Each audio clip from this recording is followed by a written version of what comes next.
একদিন আসবে এমন একদিন, যেদিন কোনো মানুষ আরেক মানুষের বোঝা বহন করবে না।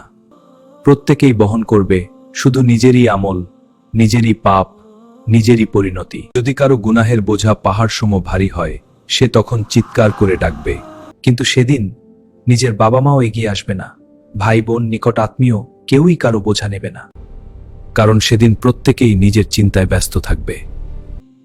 হে নবী, তুমি কেবল তাদেরই সতর্ক করতে পারো যারা না দেখেও তাদের প্রতিপালককে ভয় করে, যারা নিয়মিত সালাত কায়েম করে, যাদের অন্তরে আছে আল্লাহর ভয়, তারাই উপদেশ গ্রহণ করে, পরিশুদ্ধ করে, গুনাহ ছেড়ে তওবা করে, নেক পথে ফিরে আসে।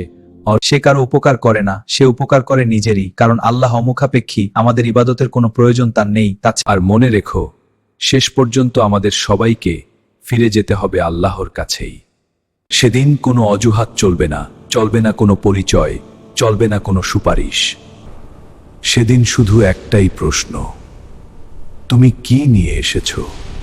হে আল্লাহ, আমাদের ক্ষমা করুন, আমাদের পরিশুদ্ধ করুন, কিয়ামতের দিনের লজ্জা থেকে আমাদের রক্ষা করুন। আমিন।